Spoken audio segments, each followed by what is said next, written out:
Selamat datang kembali di channel Haryani. Untuk kesempatan kali ini kita akan mencoba belajar bareng-bareng tentang dasar-dasar manajemen perkantoran dan layanan bisnis. Untuk pertama kita akan masuk dulu ke proses bisnis manajemen perkantoran dan layanan kinerja di dunia kerja. Untuk materi yang nanti kita pelajari itu ada pengertian proses bisnis, pengertian manajemen perkantoran dan layanan bisnis, jenis bisnis dan layanan bisnis, konsep keselamatan kesehatan kerja atau bisa disingkat dengan K3, konsep ringkas, rapi, resik, rawat, dan rajin atau 5R. Kita akan masuk dalam pengertian proses bisnis. Menurut Wesky, proses bisnis adalah kegiatan yang dapat dilakukan baik secara manual maupun dengan bantuan sistem informasi. Dan menurut Danforth, proses bisnis adalah aktivitas yang terukur dan terstruktur untuk memproduksi output tertentu untuk kalangan pelanggan tertentu. Terdapat di dalamnya penekanan yang kuat pada bagaimana pekerjaan itu dijalankan di suatu organisasi.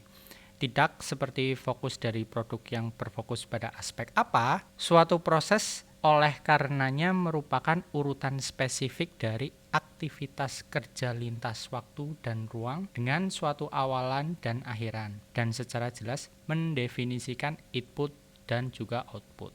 Contoh proses bisnis. Untuk contoh pertama itu ya dari manufaktur. Tujuannya untuk mengubah bahan mentah menjadi barang jadi. Pesertanya staf pabrik, staf penjualan.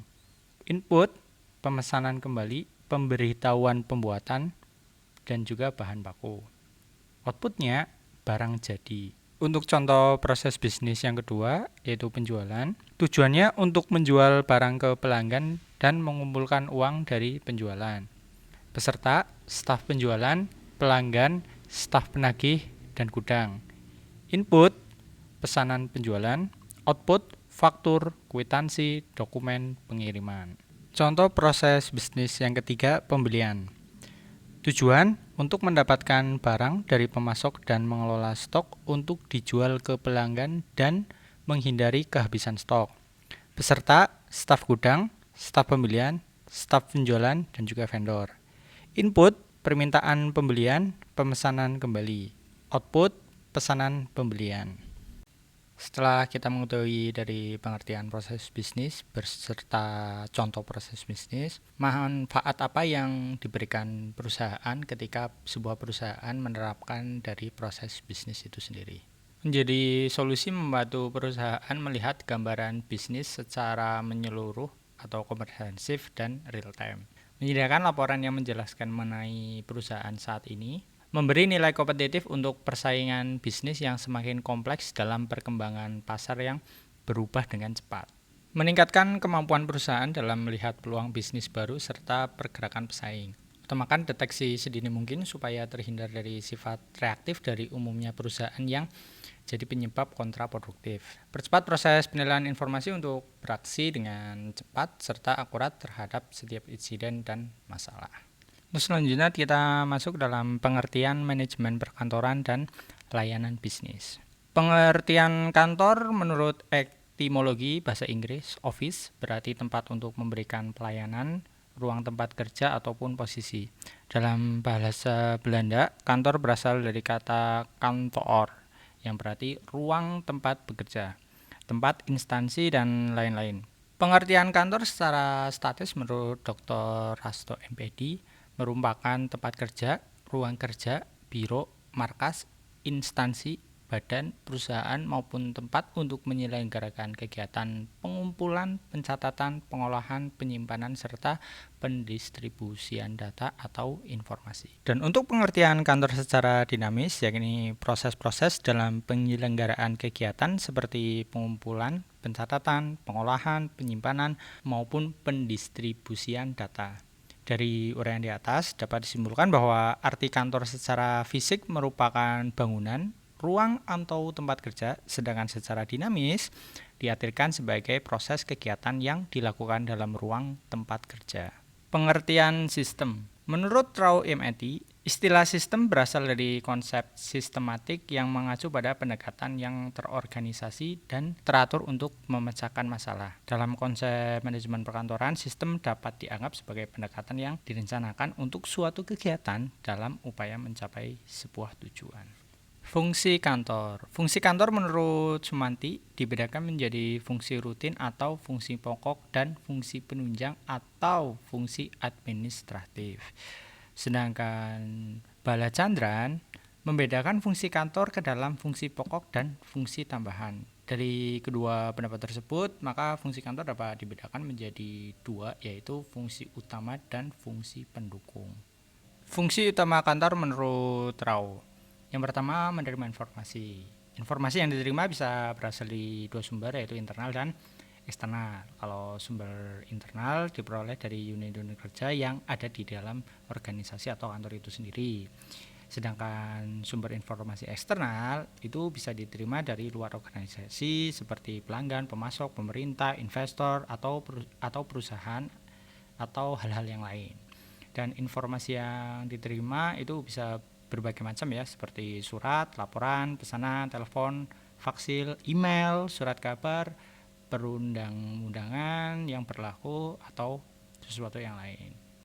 Fungsi utama yang kedua yaitu merekam informasi. Untuk merekam informasi, biasanya kita harus mengelompokkan atau menyortir informasi ke dalam kategori-kategori atau kelompok-kelompok tertentu agar nantinya kita mudah dalam mengidentifikasi dan mencari informasi dengan cepat. Fungsi utama kantor yang ketiga adalah mengolah informasi. Untuk menjadi sebuah informasi yang siap digunakan, data informasi harus dilakukan proses pengolahan terlebih dahulu. Agar pengolahan lebih cepat dan efisien, pada saat perekaman kita harus menyortir informasi ke dalam kategori atau kelompok-kelompok tertentu agar pengolahan informasi lebih cepat dan lebih mudah agar informasi itu cepat dan siap untuk digunakan.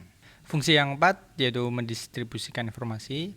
Untuk informasi yang telah diolah dan telah menjadi informasi yang siap digunakan, selanjutnya informasi tersebut didistribusikan kepada pihak-pihak yang membutuhkan.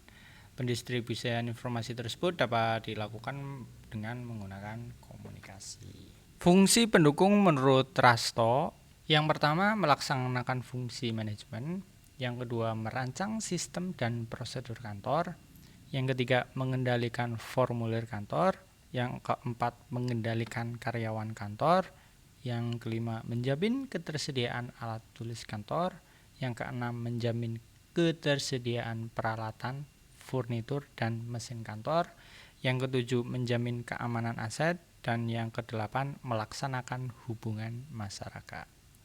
Pengertian manajemen perkantoran. Pengertian manajemen perkantoran menurut Rau MET adalah perencanaan, pengorganisasian, dan pengendalian dokumen oleh administrator dalam suatu organisasi. Jadi gambaran secara utuh suatu organisasi dapat dilihat dari dalam struktur organisasi itu sendiri. Dan PW Page menyebutkan pengertian manajemen perkantoran adalah upaya untuk mencapai tujuan yang berhubungan dengan fungsi kantor dalam menyediakan informasi yang tepat dan jaringan komunikasi untuk semua bidang dalam organisasi. Dari berbagai pendapat tentang pengertian manajemen perkantoran, dapat disimpulkan bahwa manajemen perkantoran didefinisikan sebagai proses merencanakan, melaksanakan, dan mengevaluasi aktivitas kantor dalam mewujudkan kantor sebagai penyedia layanan informasi dan komunikasi untuk membantu pencapaian tujuan organisasi secara efektif dan efisien.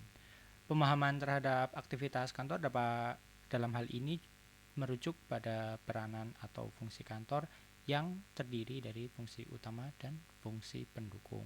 Asas-asas manajemen perkantoran. Pengertian asas menurut Kamus Besar Bahasa Indonesia merupakan suatu yang menjadi tumpuan berpikir dan berpendapat. Asas manajemen berarti dasar yang digunakan dalam manajemen atau pengelolaan suatu usaha atau organisasi. Semakin besar organisasi, akan semakin banyak pula unit-unit kerja dalam organisasi tersebut, dalam rangka menjamin pelayanan lebih baik dan juga optimal. Dalam hubungannya, unit-unit kerja tersebut secara menyeluruh atau pengorganisasian pekerjaan kantor dapat menggunakan asas-asas sebagai berikut. Yang pertama, asas sentralisasi, dan yang kedua, asas desentralisasi, dan yang ketiga, asas dekonsentralisasi. Asas sentralisasi dilihat dari sebutannya sentral, berarti terpusat. Maka kantor atau organisasi yang menggunakan asas ini memiliki ciri sebagai berikut. Yang pertama, semua pekerjaan dipusatkan pada satu bagian tersendiri.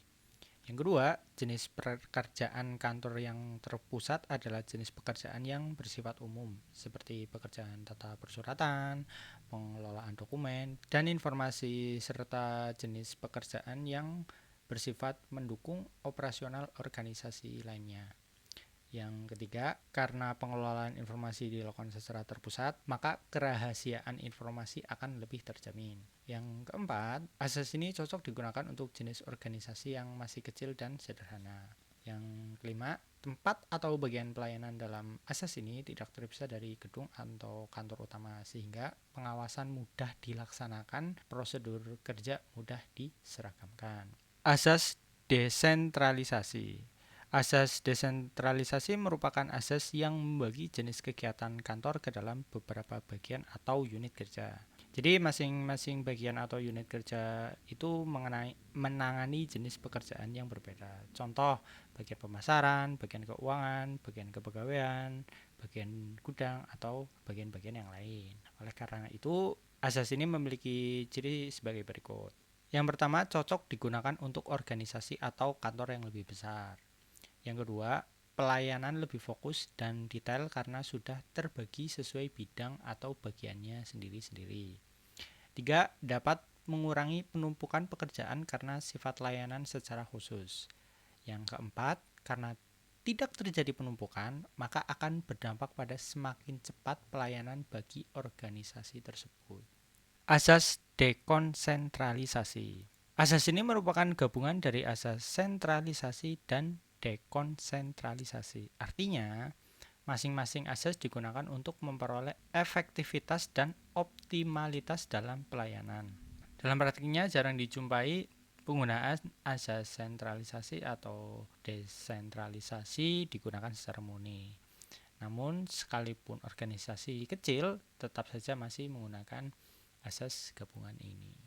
Pengertian layanan bisnis. Pengertian layanan menurut Suparlan adalah pemberian pertolongan atau bantuan pada orang lain, baik berupa materi maupun non-materi, supaya orang tersebut dapat mengatasi masalahnya sendiri. Dan pengertian pelayanan menurut Munir merupakan suatu proses pemenuhan kebutuhan yang melalui aktivitas orang lain secara langsung. Pelayanan yang diberikan menyangkut segala usaha yang dilakukan seseorang dalam rangka untuk mencapai tujuan guna memperoleh kepuasan di dalam hal pemenuhan kebutuhan.